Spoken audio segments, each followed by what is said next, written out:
Good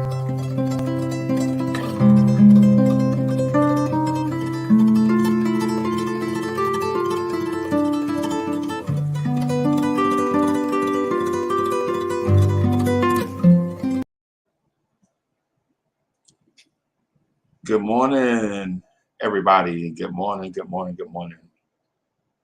Welcome to the Lawrence Tears podcast, episode 7,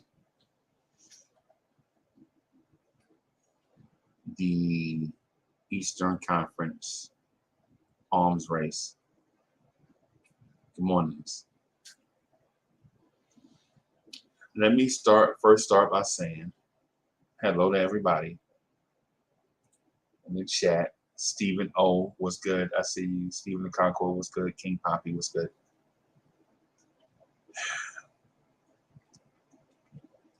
Well, the Donovan Mitchell thing is over. The pursuit for Donovan Mitchell is over.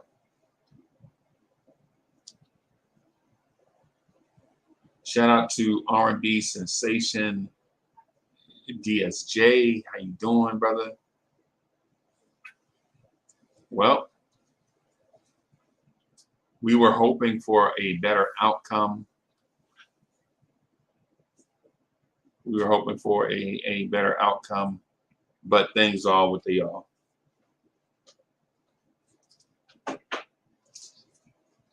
Things are what they are. Am I sad and frustrated by the outcome? Yes, I am.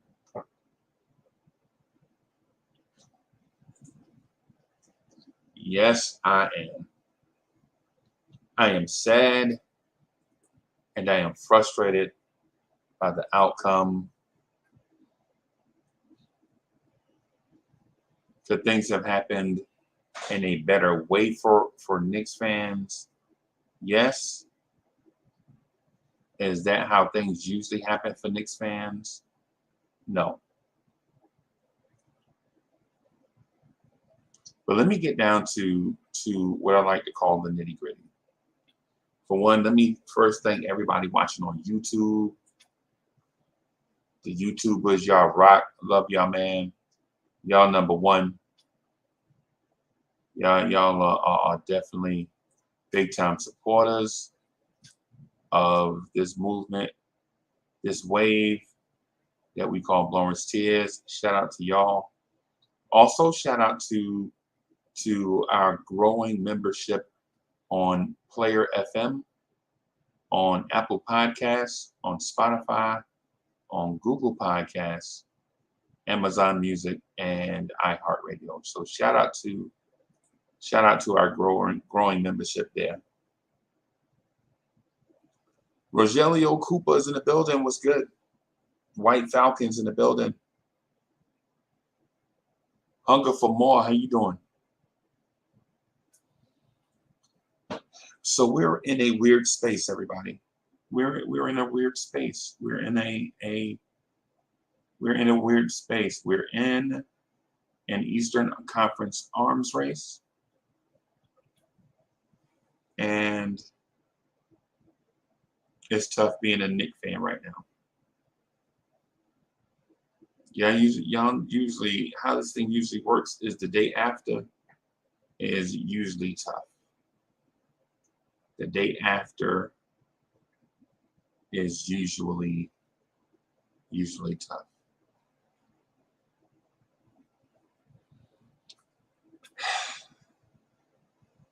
So on podcasts, what you usually do is you get a topic and you usually speak to it, share your thoughts with the rest of the world. And in a lot of cases, you'll find feedback somewhere. In this case here, so around 12 a.m., I realized I had to do a podcast. But understanding that I'm not having all the answers is not an unfamiliar place.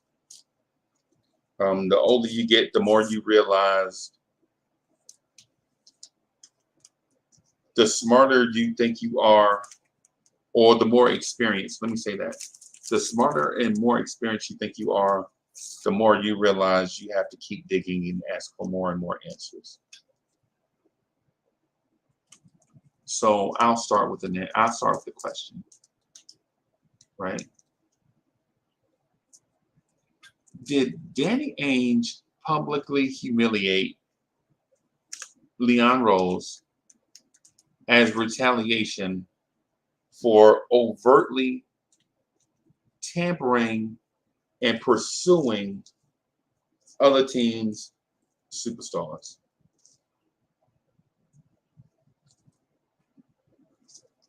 Did Danny Ainge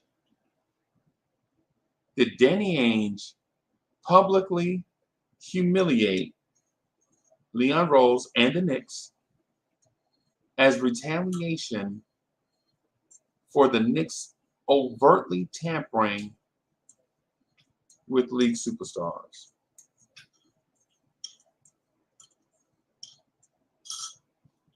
Did Danny Ainge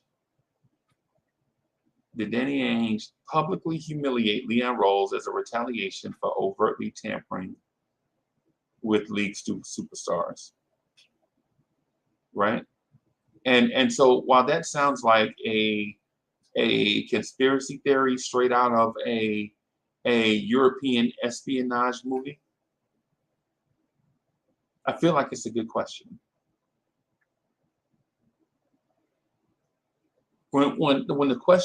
When this thought came to me, I had this mindset of a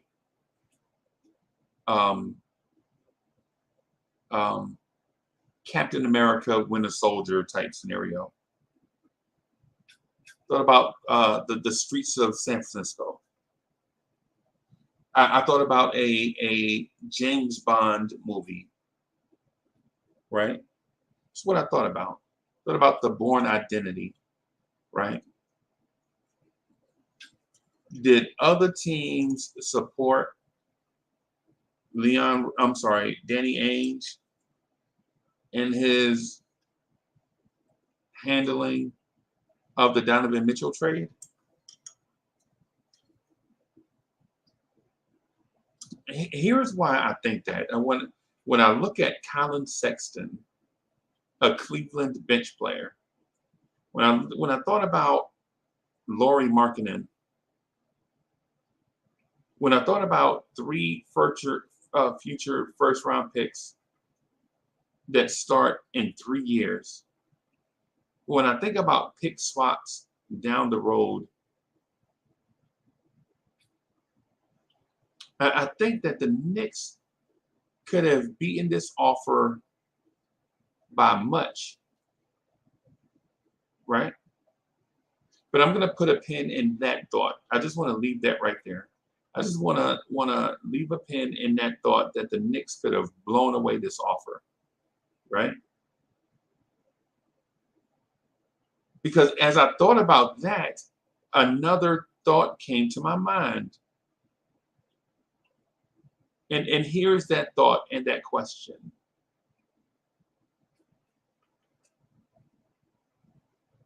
Did Danny Ainge get less for Donovan Mitchell than he got for Rudy Gobert? Did Danny Ainge get less for Donovan Mitchell than he got for Rudy Gobert?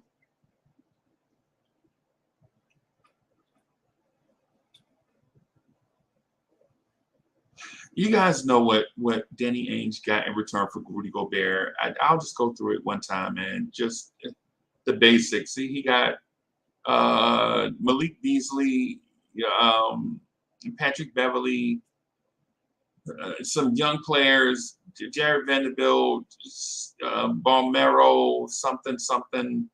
He got 5 players total, 2 vets and 2 young guys, right? And Walker Kessler. And then he got 3 unprotected picks, right? 3 unprotected firsts, and a top 5 protected first round pick way down the road. Right? Well, for Donovan Mitchell, you got Lauri Markkanen, who no one knows what a Lauri Markkanen is going to be at this point. So there is some intrigue there. Keyword being intrigue. He got Colin Sexton.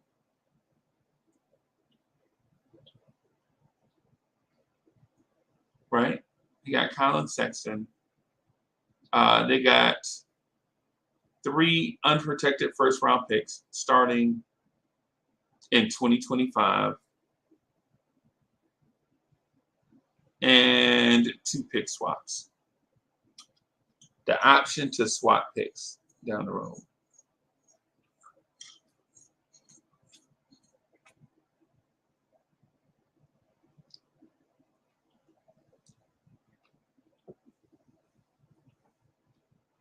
That in my mind makes me think that Danny Ainge didn't get as much for Donovan Mitchell as he got for Rudy Gobert. That is intriguing. Danny Ainge got less in return for Donovan Mitchell than he got for Rudy Gobert.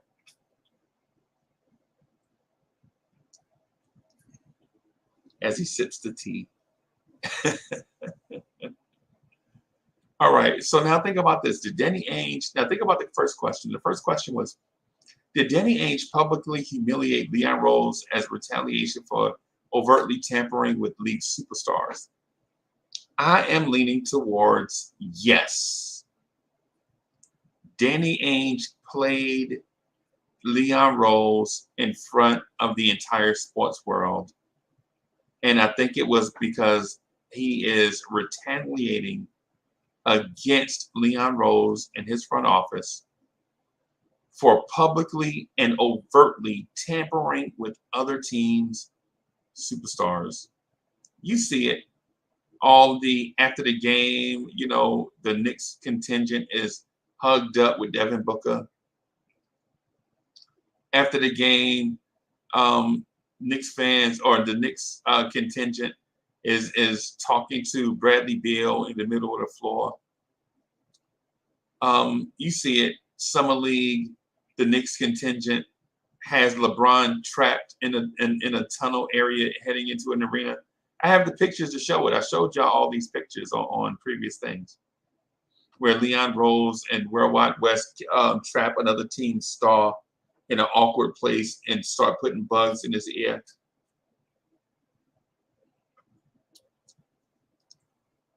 You saw it. I published pictures of the Bradley Beal one and the LeBron James one. It didn't dawn on me to do it for the Devin Booker one. I should have, but I didn't.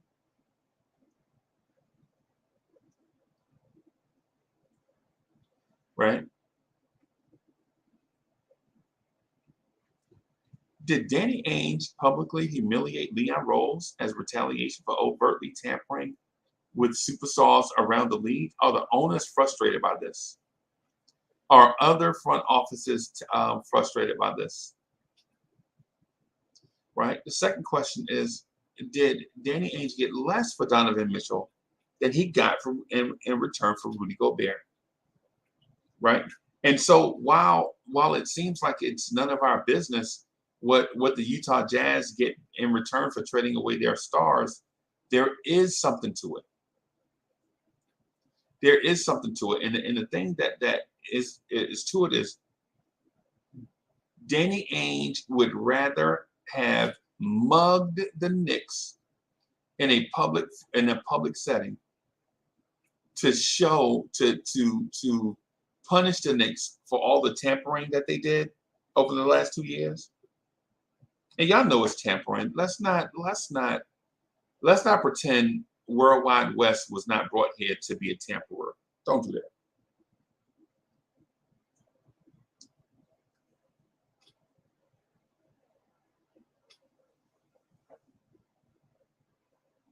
Let's not pretend that Worldwide West was not brought here to be the tamperer behind the scenes. Let's not do that. Let's not have revisionist history, because when Leon Rose hired Worldwide West, the first question in our mind was, well, what is Worldwide West going to do? And we knew right then Worldwide West was brought in to be a behind the scenes tamperer. Y'all know that. Y'all know that. But the thing is about behind the scenes tamperers is you make a lot of enemies by doing that. You make a lot of enemies by doing that, because finding a star is hard. Finding a star for a small market team is even harder. And so when you are the Broadway bullies, when you're the New York Knicks, when you're the LA Lakers, you have a reputation of walking around with Sasquatch feet.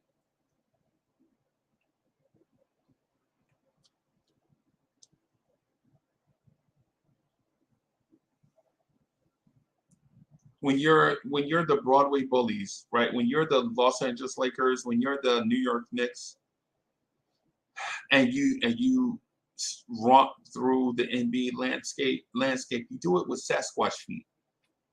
That's why in this NBA arms race, especially this Eastern Conference arms race, you have to be careful with the enemies that you make. Some of the enemies that you make are not even your enemies. They're collateral enemies, right? They're collateral enemies. The enemies that you make because you have a goal and you messed around and offended somebody who you didn't mean to offend.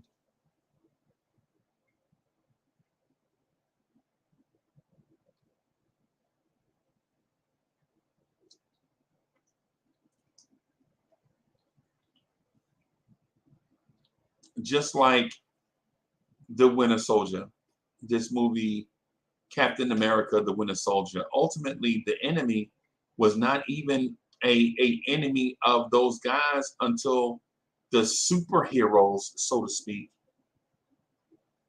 hurt this guy's family. And he knew he couldn't go beat them in a fist fight. So what he did was he made them turn on each other because they could fight themselves. The enemy, the antagonist in the Captain America Civil War thing, this dude was not a Thanos. He knew he couldn't just walk up to Captain America and beat him up. He knew he couldn't walk up to Iron Man and beat him up. But what he could do is have those two entities turn on themselves.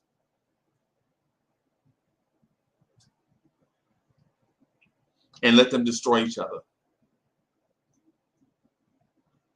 And so Danny Ainge and Leon Rose, and so how this happened, right? How this thing happened. The Knicks called about Donovan Mitchell over a year and a half ago.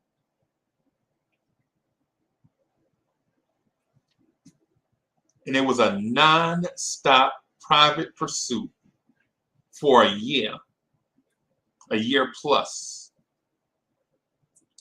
A non-stop pursuit of Donovan Mitchell for over a year. And then 8 weeks ago, this thing becomes public.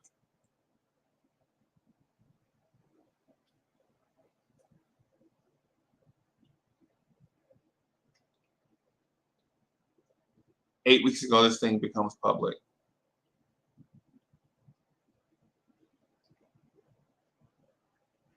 And Danny Ainge, watching the Knicks over the course of the year go out to find a superstar to bring to New York, you saw it very publicly calculated going after Damian Lillard. So much so that Portland changes the front office. Portland changes the front office over this thing, and other things too. But this thing here had something to do with it. The owner didn't even hire Scott Perry as team president, even though Scott Perry was more than qualified to take that job. If Scott Perry takes the Portland job and his former boss, Leon Rose, calls about Damian Lillard, then what do you think happens there?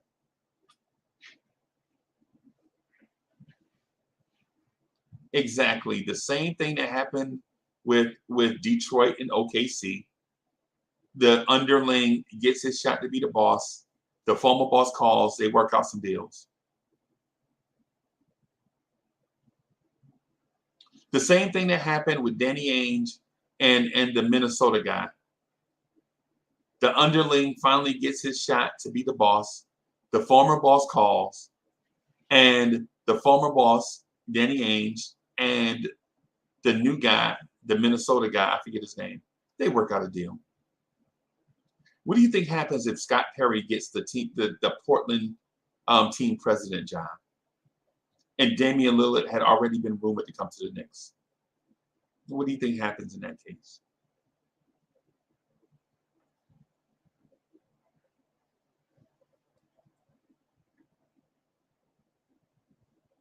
The Eastern Conference arms race thing is a real thing.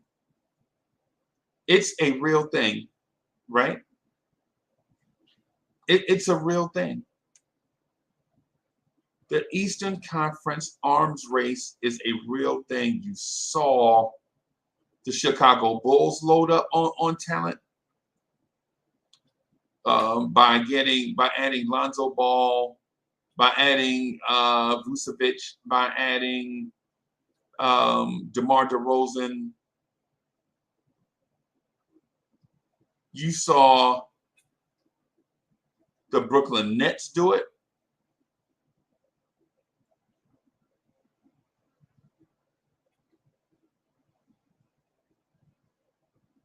You saw most recently the Boston Celtics load up on talent.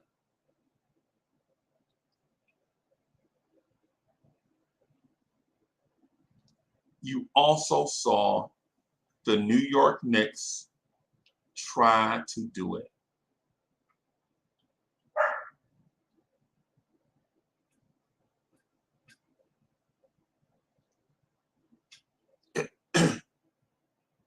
You saw Brooklyn do it.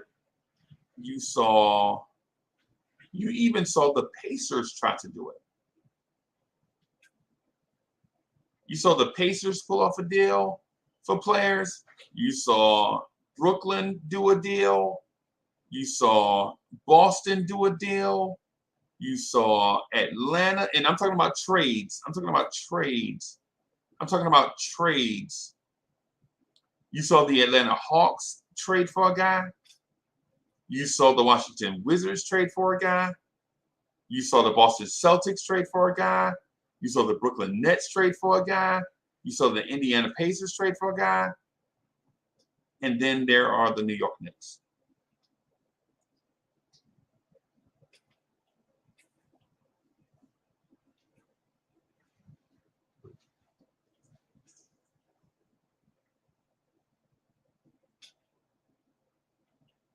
These are not things that I'm just making up. The Eastern Conference arms race is a real thing. Hey, salute Harlem Girl. Salute Sherwin. What's good? Andrew College is in the building. Khalid Pasha. What's good? And yes, I'm shouting y'all out. I'm saying y'all name on this audio podcast. Giving y'all props. Building blocks. What's good? Jermaine Royster. What's good? Ryan Scandura, what's good? Eddie F, what's good? Coach Coach, what's good? And yes, I'm shouting y'all out on this audio podcast that's going to be on multiple audio podcast platforms. I'm saying your screen names out loud so that people on Apple Podcasts, people on Spotify that download podcasts on Spotify, Apple Podcasts, Google Podcasts, Amazon Music, iHeartRadio, Player FM can hear your name.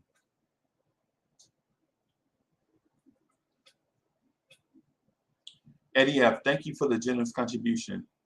Eddie F. says, this is why the RJ plus IQ thing is puzzling. Which timeline are we on? Julius and Fournier against the East feels like improv and no plan. Yeah. I'm gonna get back to this. Yeah, you're right, brother. I think that's something to consider. But here's the thing. In this in this Eastern Conference, in this Eastern Conference arms race, the Knicks, while the Boston Celtics have gotten Malcolm Brogdon and Derek White, while Philadelphia has gotten Curry and Ben Simmons, while Philly has added James Harden, while Washington has added Kristaps Porzingis, while Indiana has added Tyrese Halliburton, while the Atlanta Hawks have added DeJounte Murray, the Knicks have added no one via trade. No one via trade.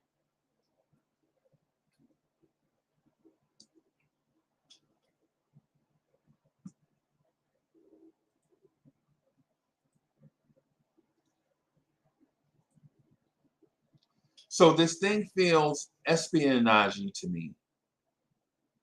This thing feels espionage to me. Right? Did Danny Ainge publicly humiliate Leon Rose as retaliation for overtly tampering with league superstars? I believe so. He publicly humiliated Leon Rose.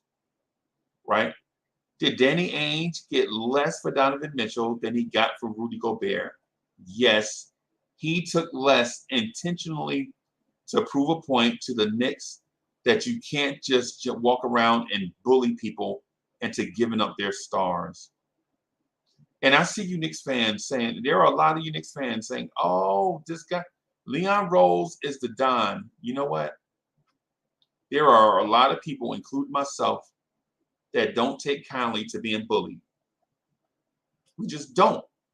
We just stand up for ourselves. So a lot of you guys in the chat that are the same way. You don't take kindly to people showing up and bullying you. And so I don't blame the other NBA teams for taking this stance. I don't blame you for taking that stance. Letting people push you around and all such and such. And people will say, Uncle Freezy, that's hyperbole, and probably so. But when you speak in hyperboles all the time, like for instance, Nick's Universe speak in hyperboles. Leon Rose is the Don. What? And I asked the Don of what? The Don of what? Leon Rose is the boss. The boss of what? Leon Rose this summer has been taken to task by a savvy GM that knows the ropes.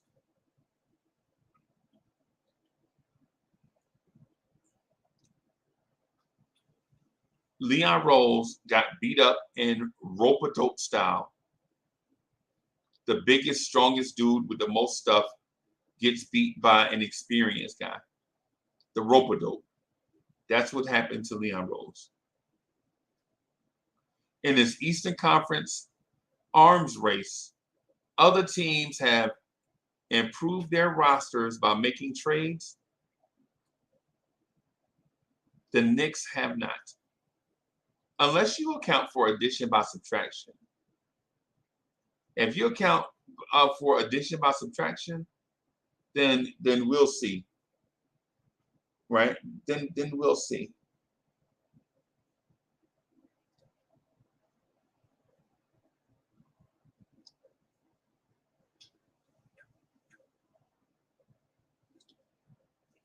So here's the thing.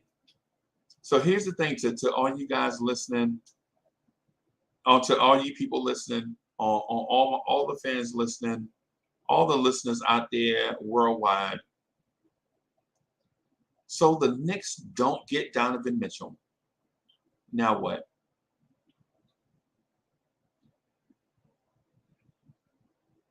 The Knicks don't get Donovan Mitchell. Now what? Right? Now what? Now you can think about how Donovan Mitchell played himself with the world at all the New York games, and giving a hint to everybody, and how Donovan Mitchell mishandled coming to New York by not saying anything, because he did. Donovan Mitchell showed up to all these events and was supporting New York and wearing blue and orange and all this stuff, and never came out and said, "Hey, trade me to the Knicks." Right? And somebody told me, somebody once said, "Yo, things that understood don't need to be said." Right? Okay, so Donovan Mitchell put out there that he wanted to be a Knick. Guess what Donovan Mitchell? Guess what Donovan Mitchell's place of employment is today? Cleveland, Ohio. By not saying anything, Danny Ainge played Donovan Mitchell too. And while we use like all these mafioso, Francis Ford Coppola type terms, and all these things to describe a guy that has accomplished nothing, what we need to do is make sure that in a real world you address things as a real, live, breathing human being.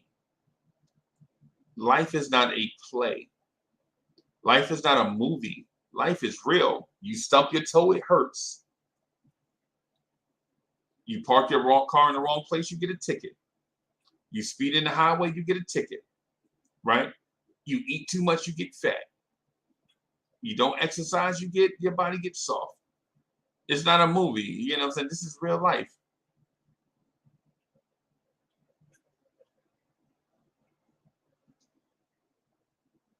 Right?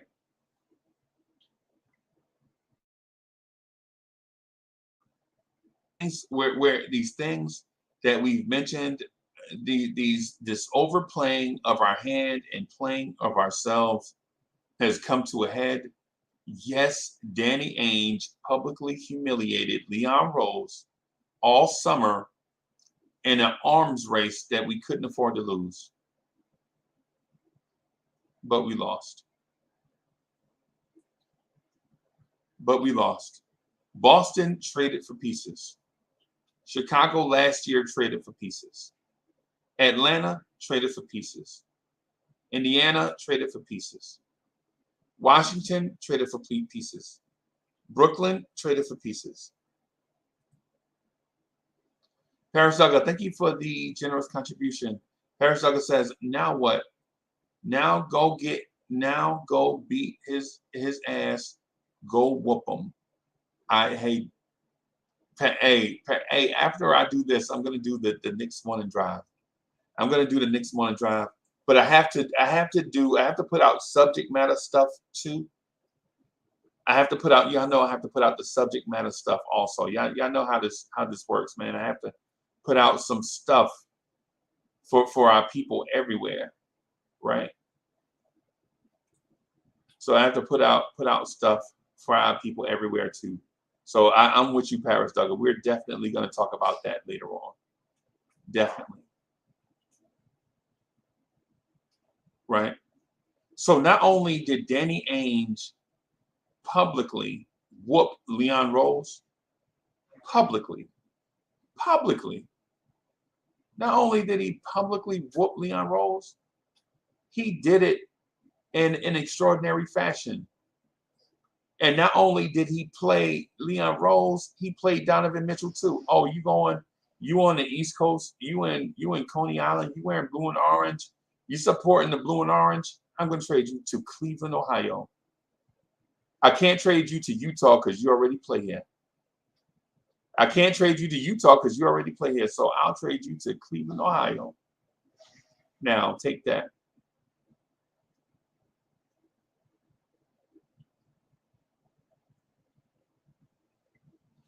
So did the Knicks drop the ball with the entire world watching? Yes. Did the Knicks drop the ball with the entire world watching? Yes. Because it could have been as simple as, hey, Danny Ainge, this asking price is too much. I'm just going to walk away and play these kids. And Knicks fans, ultimately, that's what we wanted in the first place, man.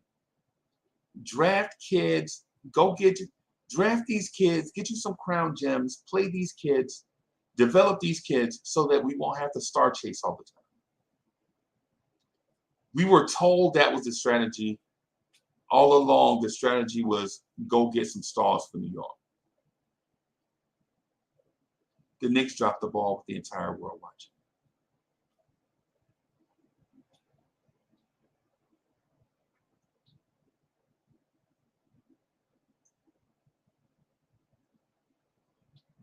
Ultimately,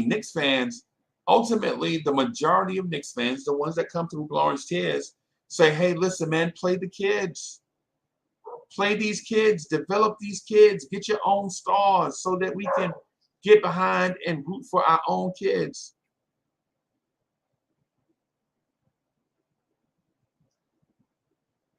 Ultimately, Knicks fans, for the most part, want to see our own crop of young talent develop and ascend to a championship level team. Everybody else is trying to do it. Why not the Knicks? So Paris Douglas said, Leon set a dignity deadline for us. Ainge was a clown. Thank you for that generous contribution, Paris Douglas. I agree with you on that a deadline. Here on this show, I said Leon Rose should have set a deadline for August 1st. Leon Rose set a deadline for September 1st. And you see what happened. I was ready to snitch to James Dolan. I was so frustrated in July, the second week of July, after this thing went on past a week.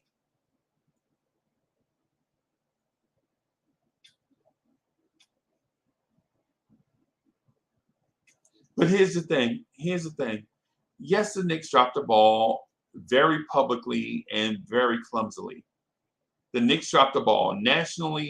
National shows watched the Knicks fumble this thing, and is all it does is make us look even worse, right?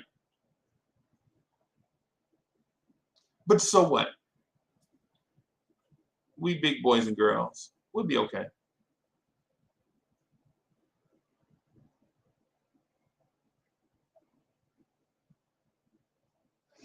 Right? One other thing,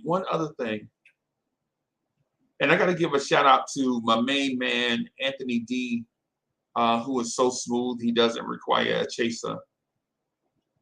Anthony D said something. Anthony D, y'all know Anthony D, the co-host of Old School Knicks, that's on the airwaves Sunday mornings on YouTube at 11 a.m. Y'all know what it is, Old School Knicks. Shout out to my man AD. Yeah, matter of fact, he just called me. Matter of fact, I just got a missed call from him. My phone is saying now. I just got a missed telephone call from him now. Wow, okay. So he mentioned something very, very smart. And the thing I've noticed is that the more I hang around you guys, the more I realize you guys are very, very smart people and not just smart Knicks fans, right? You guys are smart people and not just smart Knicks fans. And I know you guys are not used to, you know, somebody sitting in my position giving you credit for something. It's just not the way. It's just not the way it is. Like when you sit in my seat, man. I sit when you often sit in a seat like I sit. Like have a busting YouTube channel that's supported to a whole bunch of maniacs and crazies, Knicks crazies like yourselves, man. I love y'all for that, man. I love y'all for that. But oftentimes people don't give you credit for the smart ideas that you have. So I want to give a shout out to AD because AD said something brilliant. In my mind, Anthony D said Knicks fans live perpetually in two spaces. Knicks fans over the past 20 or so years have lived perpetually in two spaces. And those spaces are the NBA draft lottery scenario, right? Even when the lottery is not here, we're always thinking about it, right? We live there, like we mentally have space carved out in our mental space thinking about the lottery because we're always there in the lottery, right? And we also live in a perpetual trade world space, regardless what time of year it is, right? Regardless what time of year it is, regardless if there are games going on or not, Knicks fans often think about the NBA draft lottery, and Knicks fans constantly think about what star we can trade for to improve the team.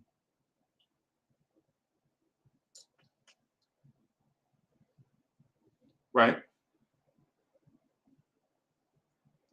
Knicks fans live in these two spaces, and we can't help it because the product we've been given over the whatever number of years keeps us in a constant mind space of NBA draft lottery and scenarios and trade world.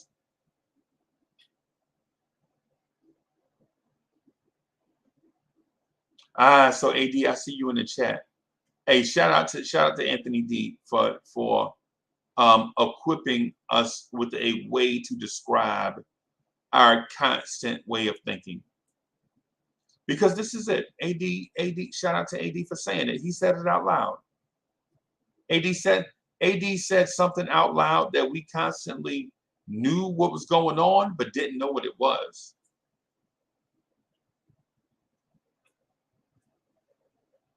Right? We live in two spaces. The NBA draft lottery scenario and trade world. Shout out to Anthony D for that. I want to build on that, but maybe I can do that on a separate podcast. Maybe we could do that on a separate podcast where we break down why we live in two spaces. Right? So later on today, ladies and gentlemen, boys and girls, later on today, I'm going to do another podcast, probably this afternoon. So I'm going to be on all day. I'm going to wrap up this and then do the Knicks morning drive, right? And then I'm going to take a short break and walk the dog and do another space like this. And that podcast is going to be called Disgruntled Star Search. I think I'm going to use Ed McMahon as the thumbnail, Star Search. Disgruntled Star Search. Might use Ed McMahon as the thumbnail for that. That'll be funny. That makes me laugh. That makes me laugh. That makes me laugh thinking about disgruntled Star Search. That's one of those things that the brainwashed media mentions all the time. A star will become disgruntled in his situation, and then the Knicks can trade for him. That makes me laugh. You know, Uncle Freezy ain't one for pulling punches, right? I'm not one for pulling punches. Like when I hear something ridiculous, I'm just going to tell you it's ridiculous and just deal with it. Disgruntled Star Search. That's ridiculous. A disgruntled star will start to dislike his current situation, and the Knicks can trade for him. That's what. If listen, man, if somebody is disgruntled, man, listen.